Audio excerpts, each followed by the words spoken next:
welcome Hi, to Sheena. the Michéal Music Library. Thank you very much. Thanks for coming in to chat with Not us. at all. How are you doing? Very well, thanks. Very well. So can you tell me, first of all, how hard is it to play the bagpipes? It's at the beginning. It's quite difficult, I'd say. The thing about them is with a guitar or a fiddle, even, which are relatively difficult instruments to learn as well. At least after a couple of days, you can get a chord, you can sing to and stuff, and you can get a little bit of a tune out of a fiddle. Yeah. But with pipes, like the whole mechanics of it, all the right arm, left arm, fingers and stuff, the coordination that's needed to get even the most basic sound can take weeks and weeks of just screeches and They say like something dreadful like sounds. 21 years to master it. I'm not sure about that, but I mean, Yeah. some people just don't have an aptitude for it. And they'll be 21 centuries. Yeah. But other guys then they take to it very easily, and it depends. I mean, I suppose it's been ordained whether you're going to be a piper or not. Yeah. Well, it has to be one of the hardest difficult instruments. At the beginning, yeah, but I mean, when you get the basics, then it's like any instrument. It Yeah. just you just flow along with it. And I deliberately said bagpipes to get you going. You know that. yeah, well, they are bagpipes as well. Tell me what it must have been like for you, because you had a renowned father, a renowned piper as your father, Michéal O'Riabhaigh, of course. Yeah. So growing up, were you under pressure to play, or did you always take to it? Or No, I did always take to it. I was never under pressure. I mean, there was never any pressure like that really. I was pressured to play the piano and stuff like that, the same as any other kids, you're not getting your threepence or whatever, Yeah. But no, never any pressure really to play. Or Was your dad a teacher in school? he was. Yeah. He was. He moved over from Dublin in the 60s, and he worked with the civil service here, and he started teaching in the annex to the School of Music, which was above in Wellington Road. Mm-hmm. And he was there until he died at 76. Yeah. A lot of people went through his hands. Yeah, I can imagine. Yeah. But was he teaching like he wasn't teaching the pipes then though in the He was. Was he? Yeah. Because Yeah. I have a letter at home from the 1920s that my grandfather contacted the School of Music trying to get them to start teaching the pipes in the School of Music at Right. the time. That Yeah. was the 1920s. But so did you have a typically traditional upbringing? Yeah, it was kind of an ordinary one, working class kind of. There was no famine, but there was no feast either. Yeah. Typical kind of. My dad was a kind of a strict enough Catholic. My mother wasn't so much. So I went and I took my mother's side on Yeah, of course. that debate at the end of the day. I was wondering though, did you learn Irish, and was it all about your country? Yeah, we were reared as Gaeilge. Yeah. Yeah. My mother and father both met in an organisation in Dublin called the Railed, which was a kind of an Irish-speaking Catholic kind of a organisation. And they moved to Cork, and when we were born, all the kids were born, then we were all brought up in Irish, because they met in Irish and they spoke naturally to each other through Irish and stuff. And that's kind of where we got it. Natural for you now. Yeah. So going back to the bagpipes and the versus the Uilleann pipes and such, historically the bagpipes would have been used to rouse people in battle. Okay, was Yeah. there a purpose that you would say was assigned to the Uilleann pipes in a way? Because when I look up the history of the Uilleann pipes, I find it very hard to actually get anything definitive. Yeah. It's quite vague, and I know that they were an adaptation of the bagpipes. Was it because of the fact that harp players and pipers were hung at the time, that they had to start winding down the pipes and that? Yeah, there is a theory or an offering that says that was the case through penal times, that the Irish culture in all its forms was outlawed, and that under pain of death. A lot of the historians, I'm not one of them, because I'm in no way a historian, and I don't claim to be, but a lot of the guys who would know this stuff disclaim that, They say It's creating myth, I suppose. in a yes, sense, yes. Yeah, very good. But do you know, can you tell the tonal difference, can you describe the tonal difference between the bagpipes and the Uilleann pipes? Yeah, there are kind of significant differences really. The first thing is they're in a different pitch completely. I think bagpipes are in F or something like that, and the concert pitch set, which is the normal set that we use, would be in D, 2 notes below it. So consequently they're not half as shrill. These also have, they have 2 full octaves. They actually go up to the 3rd octave. They have a 3rd octave D as well. Whereas the bagpipes has only the 1 octave really, you know. They share the drones, obviously, and the bag, and the bellows is kind of typically. Yeah. And can you play the bagpipes? I can't, no.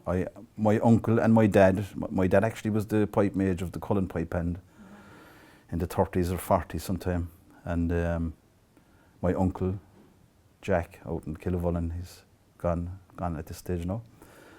He was a great bagpipe player, and I remember going out every Sunday to Killavullen, and he'd be walking around the garden playing the bagpipes. I used to love it, the sound of it. And then he used to play the Uilleann pipes as well. He had my father's first set, which was made by your granddad. Oh, yeah.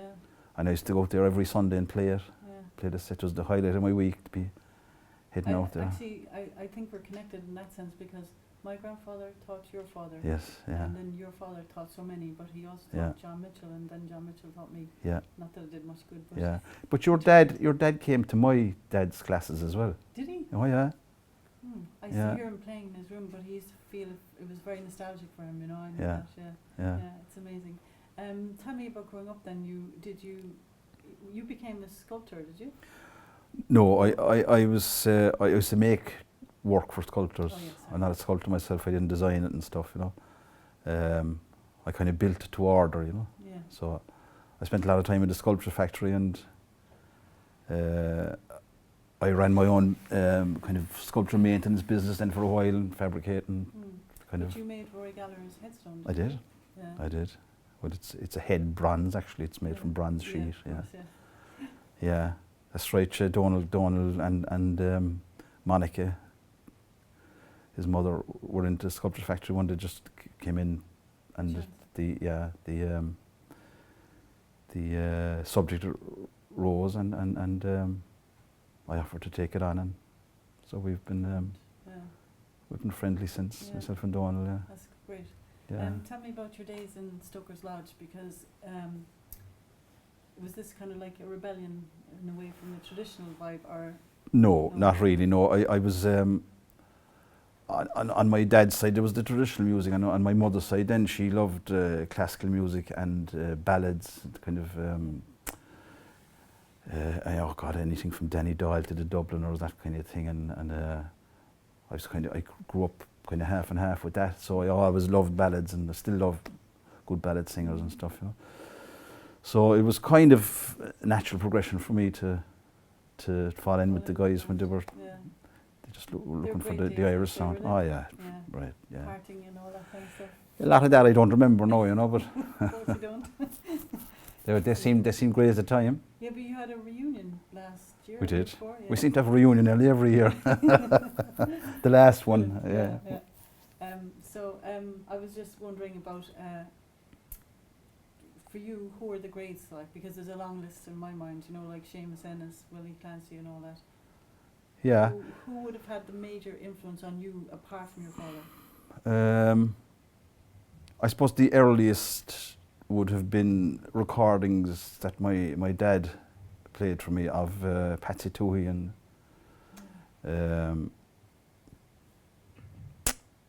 maybe like not always pipers. I loved other instruments, and I tried to play what other instruments played, and I still kind of try to do that, much to the chagrin of many pipers. But in terms of pipers, I suppose Leo Rowson would have been a big. He was a good buddy of my dad's, and as was Willie Clancy, and I can remember Willie put me to bed above at home with the dad a couple of times, and I suppose kind of latter days then Paddy Keenan would have been when I was kind of a teenager. Paddy was the god of piping, you know, great player, you know, still is a great player. Yeah, And absolutely. there's young guys now as well that I listen to and like I learned so much from them as well, you know, they're stunning players, you know. I saw a clip of you with a guy called Sean McCarthy. Sean McCarthy, yeah. I played him recently actually in the School of Music. Yeah. Great player, lovely guy and great player, yeah. Brilliant. Your own album, Tiomnacht, yeah. That I love that album because I love how the pipes come to the fore, obviously, but the tone, everything is brilliant. But you had some collection of musicians in that album, didn't you? Yeah, there's a lot of pipers on it actually. I did one track as a kind of a pipe band, an Uilleann pipe band, you know. I suppose that goes back to my genetic. Yeah. There was about 7 of us maybe. And I also had Eoin O'Riabhaigh standing by as the reed maker and tuner, you know, because that's a very common thing with pipe bands. They have a guy who runs around the stage tuning all the different drones, you know. Yeah. So Eoin was the tuner that night. Yeah. Excellent. And did Alex Finn? Yeah. Well, Alec, yeah. Just got news about Alex. Yeah. Very sad. Very, very sad, yeah. I'll have to go to the... You must have had great times with him as well. Yeah, sure, Alec was a lovely guy. Yeah, I always thought of him as, for me, my favourite bouzouki player. Oh, absolutely. Unreal. Incredible player, yeah. Absolutely. It was such a treat. I played him recently above and we went fishing, myself and Colin Murphy. The board I went fishing up to the Tour Michéal and collected Alec in Oranmore on the way up. He came up for the weekend with us. That's good. And we had some great tunes, yeah. I can imagine. I really always look forward to playing with him, you know. Yeah, sad. Tell me about the recording process though. Did you love that? Is that something that you'd, like, obviously you'd be passionate about playing, but I mean the recording is very interesting, isn't it? Yeah, I'm not really a performance kind of a player. I don't relish the thought of performing on my own. Not really, no. But I just not the buzz isn't there, you know. If I had 1 or 2 guys playing with me, it's much. I love playing off guys and stuff, and this kind of stage performance thing doesn't suit me, you know. So like you've played in a band, you've played in lots of sessions, and you've played solo. Yeah. Which is the one, obviously not the solo. Studio. I love studios. Yeah, love studio work. Yeah. But interestingly, though, you've also played at my father's funeral and my aunt's funeral and that. So do you get asked to do that a lot? I do. Yeah. Yeah, a lot. Like in the last few years, a lot. You know.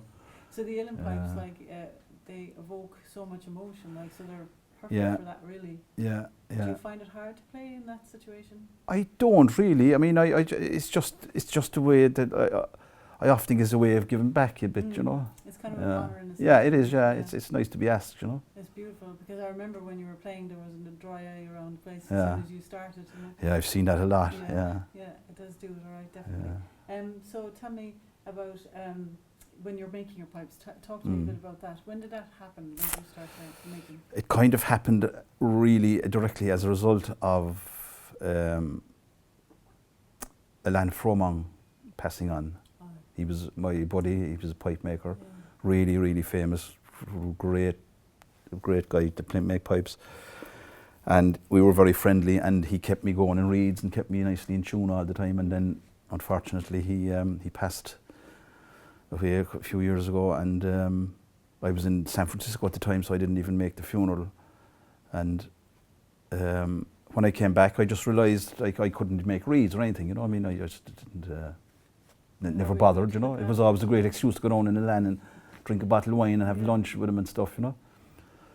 And I just realised then, like, you know, I'm not going to be playing out of tune, so do it or else just pack him up and take up the guitar seriously or something, you know. And I just started messing with it. Then I built a little workshop, and like for 2 or 3 years I did it.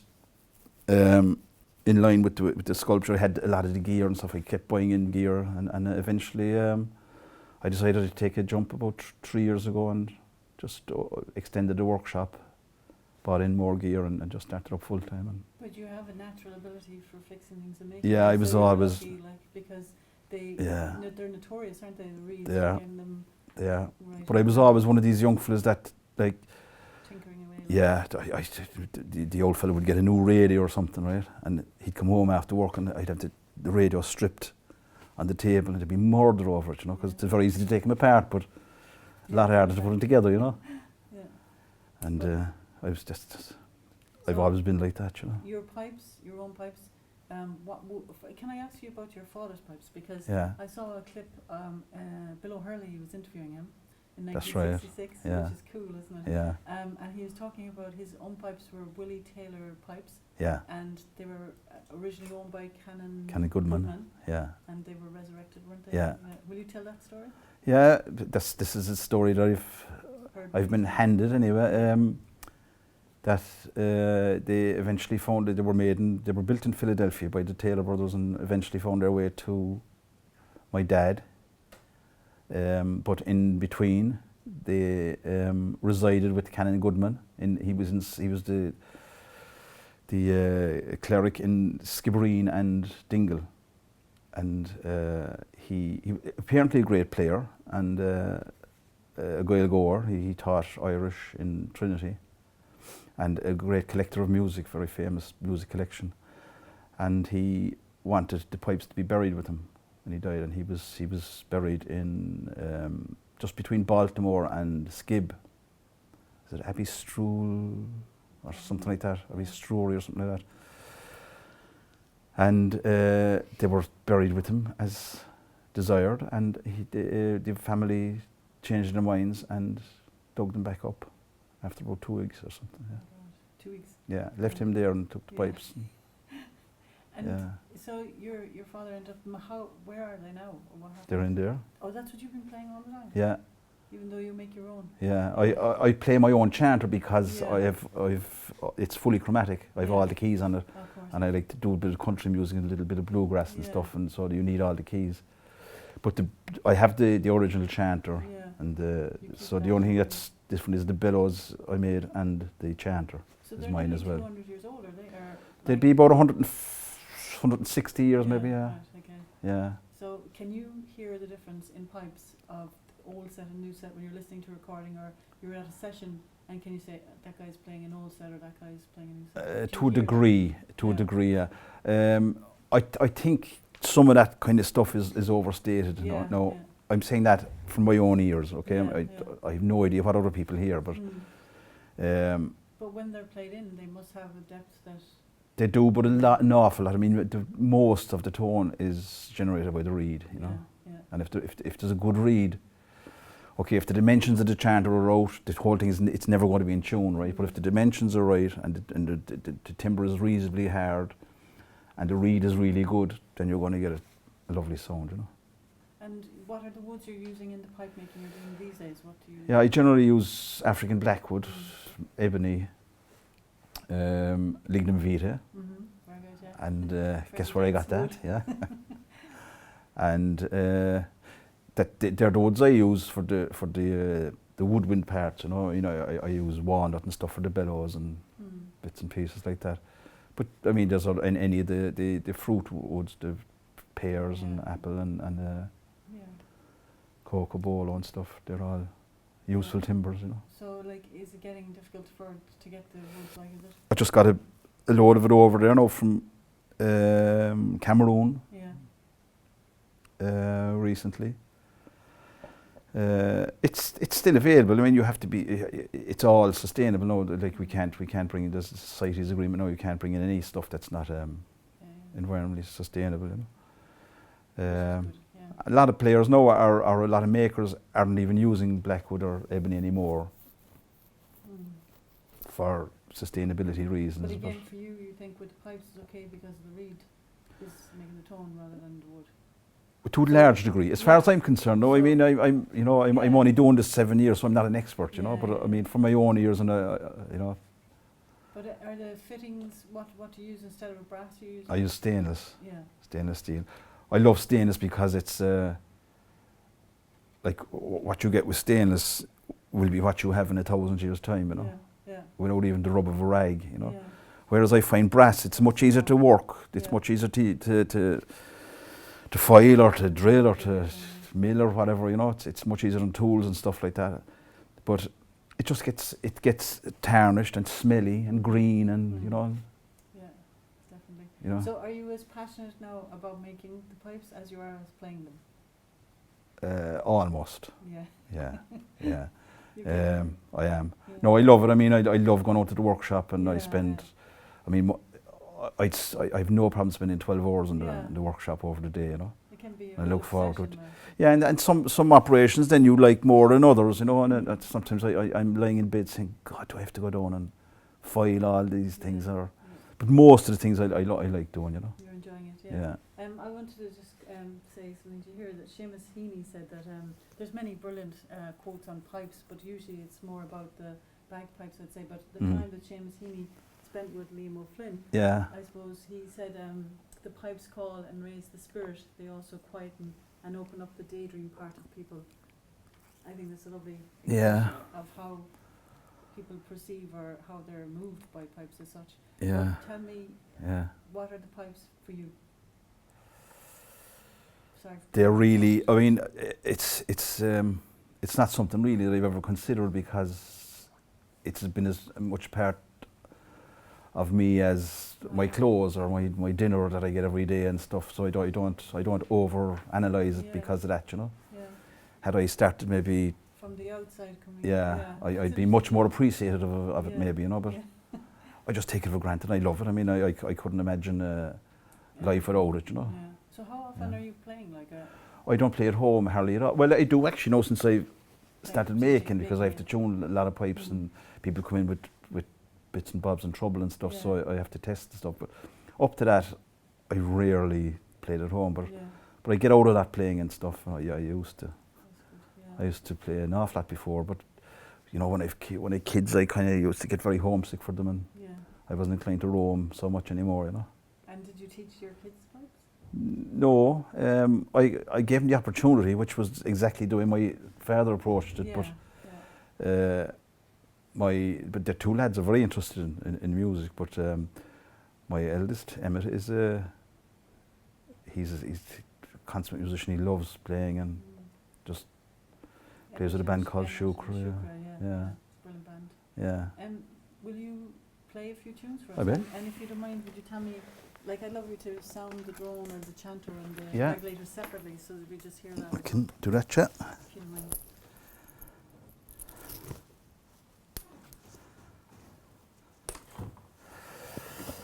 No, so I hope they're sounding half decent.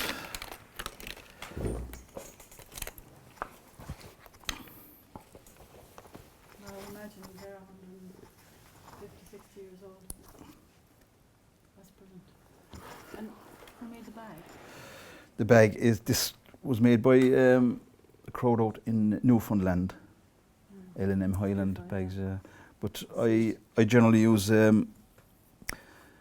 a crowd called Kelleher Trad. Now they make lovely bags. They're Irish and they're completely sealed. Leather, it's the outside is a leather. Skin. Yeah. It's not really practical for me to make bags because I can buy them for the price that I'd buy the material. Really, you know. I remember my grandmother used to make them in the kitchen. Yeah. My dad used to make them rubber. Yeah. Yeah. I think they had a velvet. That's right. That's right. Kind of like a hide, of cow's hide or something, or what would it? They were kind of rubber. Yeah. Was it kind of orangey, kind of? Yeah. But there was also a white one that, like, after a few years, it would really be dried up. Yeah. And my dad used to put it in water. And Yeah, they're all leather now, and they don't even have covers anymore because the leather is nice and the finish is nice and stuff, you know. So people generally don't bother with them. You know? Okay, so the chanter sounds like this.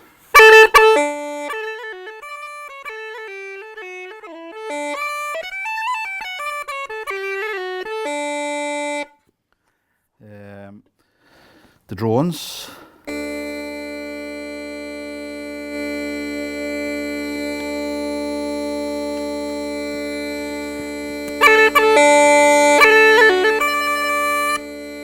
Then we have regulators then.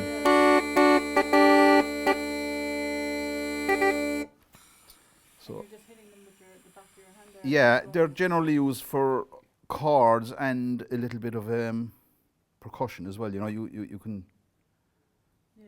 jump along them, Yeah. kind of. Give it a little, yeah. Yeah. Beautiful. Um, There's serious maintenance in it, though, is there? there is, yeah. Like you're always touching up the reed and stuff Yeah. because they're so it's really fine cane. You know, you sand Yeah. it down to really fine thousands of an inches and stuff. You know. Yeah. So the chanter is actually dictating the pitch. Yeah. Obviously, because of the length of the. Yeah. Okay. And as I say, generally the concert pitch is in D, but we can get longer ones which are like C and B Yeah. and B flat even. They're going to B flat. They're big long things, you know. Yeah. You want fingers like that, you know, Yeah. for them. And yeah, and we've got short ones. Well, there's an E flat set, which is very handy. Very handy if you're playing with Frankie Gavin, you know, because he loves playing an E flat for some unknown reason. So would you have different sets yourself that are in different keys, or you just This is it for me, use that really. for- Yeah. It's cool. Yeah. I have a few orders for a C chanter, so I'm going to include myself in that bunch when I do get around to, because I have to make you have to make all the tools yourself. I have to make the reambers for it and stuff, you know. So that'll be my little Christmas present to myself sometime. So will I play something? Some tunes here, please, thank you.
Thank you.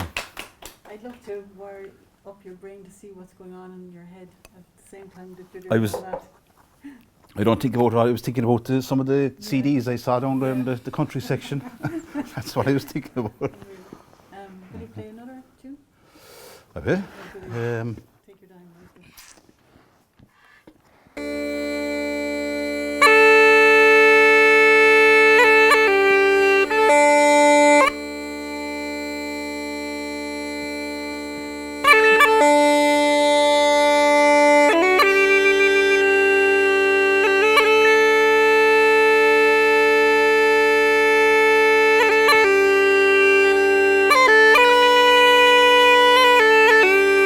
Thank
Okay. I'll just ask you before we go, your website is owenorriabhaigh.com, so if they Yeah. want to order a set of pipes, what kind of waiting list is there these days? It depends really on what's on the bench at the time. Yeah. It's generally, like for a full set, it's generally around over a year, you know. But the thing is, I use a CNC machine for a lot of the stuff, so I'd make a batch of like 10 of this while I'm at it, while I have the machine set up. And same with the lathe, I mean, you know, there's jigs and stuff you have to set up, and so I'd make a batch of a lot of the things, so it really depends on where I'm at in that, you know. So, but like if somebody puts in a deposit, I give them a definite date then, and I can try to live up to that date. What do makers need these days in support, do you think? Because obviously everybody wants them to buy their instruments homemade, like Irish made especially would be the best idea. But like, do you need more guys working with you, or whatever? Or is it? Are you happy out as you are? I'm happy out as I am. I mean, obviously, I think everybody should buy a set of pipes, you know. But you know, of course. Yeah. No, but I mean, there are the Uilleann in Dublin now has a great website and does a lot of information on for guys like me, pipe makers and reed makers and stuff. A lot of help out there, and there's a good community feel as well among pipe makers. You know, if I'm stuck with something, I can talk to other guys with a lot more experience than me. You know. There is, yeah. And I mean, it is. We are trying to run a business. We do have to survive, and we all have our little secrets and stuff. But you know, it's not like the. Speaking of secrets, now, like, I remember that clip that your dad was talking to Bill O'Riabhaigh. He was saying in 1966 the average set of pipes were £75. Yeah. Punts. They're a bit more than that now. Yeah. Yeah, I was going to ask you, what's the average set? The full set. The average full set, like average being between the basic and the top of the range, is around, like my price would be around £8,000 or something, you know. Yeah. You can get cheaper ones, but you can get a whole lot dearer as well. And I mean, you pay extra for things like the extra keys and stuff, you know. They can personalise it as such. Yeah. And some guys have a 4 regulator set. I don't do that kind of stuff really, you know. Well, I think in 1966 the average house price was 3,260 odd. I don't remember exactly. Yeah. But today it's 216, so it's actually better. Right. Relatively well. Yeah. But anyway. Yeah. So thanks very much for coming to see us. Not at all. You're more than welcome. Thanks a million. Thanks a lot.